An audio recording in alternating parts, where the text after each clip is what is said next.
Once upon a dragon. Stranger safety for kids and dragons.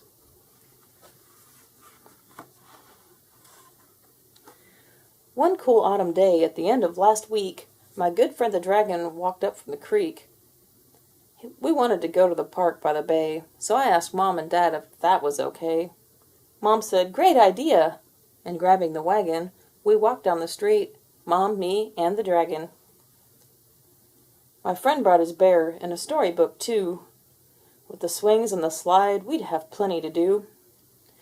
We swung high on the swings till our feet touched the sun, then jumped to the ground and started to run.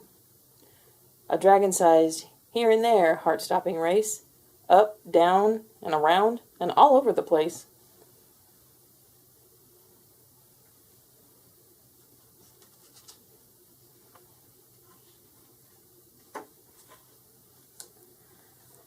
Up the ladder we flew, then we hopped on the slide for a hair-raising, thumb-bumping, jumbled-up ride. Holding on tight, round curve and round bend, we were finally tossed in a pile at the end.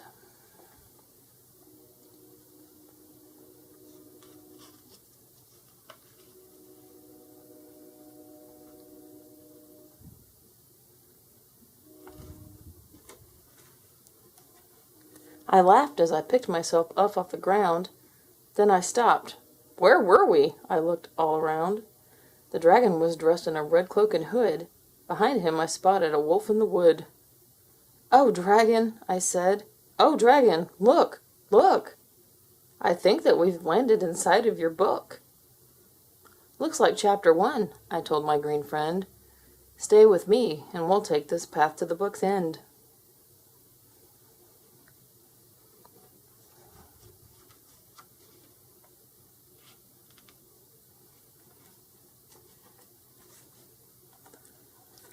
But that wolf, coming close, said, "It's faster this way," and pointed to where the deep, dark forest lay.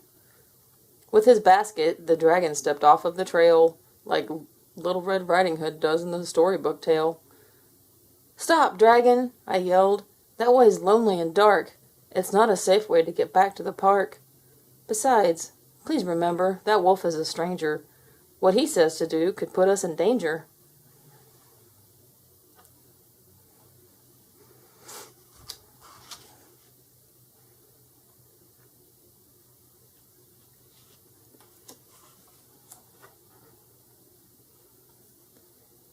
We followed the path till we reached chapter 2, where a gingerbread house came into view, dripping with gumdrops and striped candy canes, jelly beans, jujubes, and glazed sugar panes.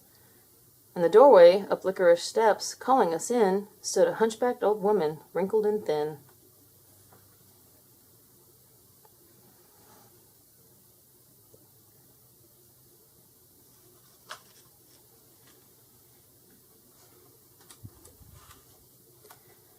"Come in, little dearies," she crooned. "Take a bite.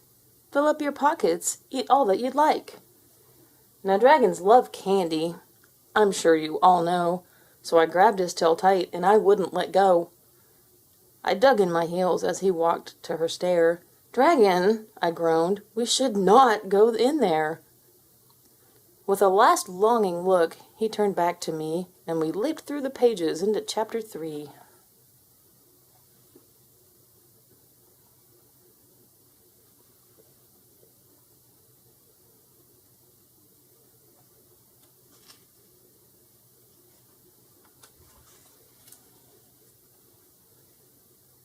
Seven pairs of long underwear hung on the line, and 7 small dishes were set out to dine. And Dragon, dear Dragon, the silliest sight, was scrubbing the floor, dressed up as Snow White. I was laughing so hard I missed hearing the knock, and couldn't stop Dragon, who undid the lock. Before I could pick myself up from the floor, that dragon, who shouldn't have, opened the door. There stood the queen, in an old woman's clothes, holding out a big apple as red as a rose.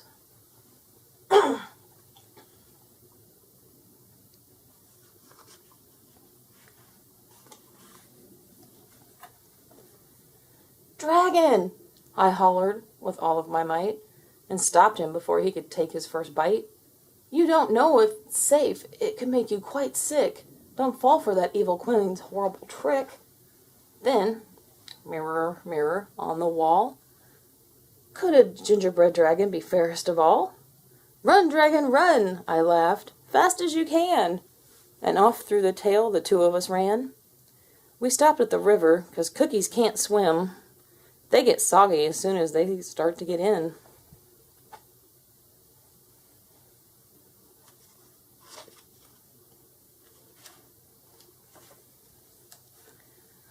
A fox offered help.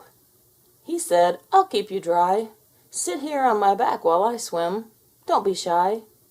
Now I couldn't remember how this story went, and whether that fox really said what he meant.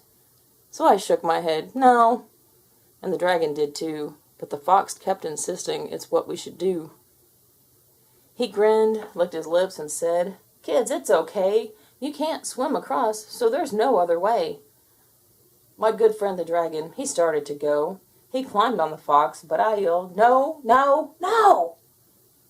Something about this just didn't feel right, so I pulled Dragon back with all of my might. With no time to spare, we escaped to Chapter 4 and joined Prince Charming's guests on the grand ballroom floor.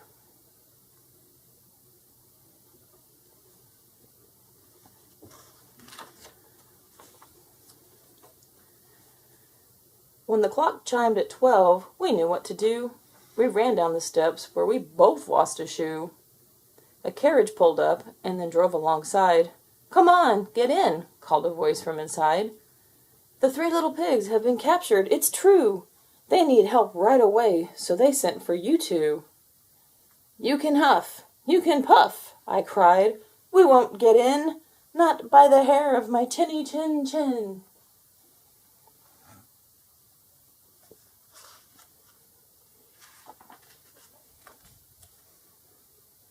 "Come on, dragon, run! Let's get away!" We turned and ran quickly the opposite way. Through chapters 6, 7, 8, and then 9, where we found the three pigs who were doing just fine. We passed Sleeping Beauty, the Little Red Hen, Tom Thumb, and then Goldilocks in chapter 10.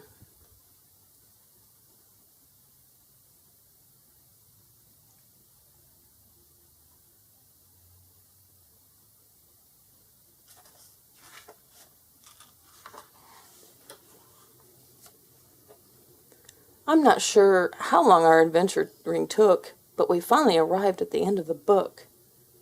"Now what?" I asked. Feeling puzzled, I frowned. "We need to find help," I sighed, looking around. I had no sooner spoken when, quick as you please, a lovely bright light floated down on the breeze. The blue fairy godmother came from afar. I could tell it was her by the wand with the star. "Dragon, look there! I think she might know." So we asked that safe stranger which way we should go. "I know whom I'd ask in a fairy tale book." She winked and gave Dragon an all-knowing look.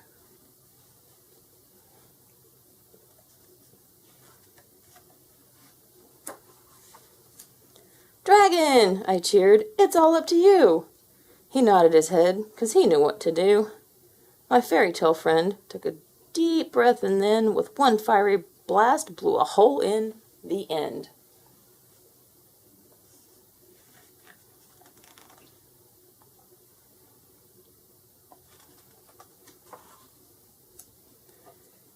And there we were, piled on the ground by the slide. "Dragon, we made it! We're back home!" I cried. My mom and I hugged. We told her the tale of adventure we had on the storybook trail. Hand in hand, we walked home, Mom, me, and my friend, to live safe ever after, and that is the end. Don't forget to subscribe.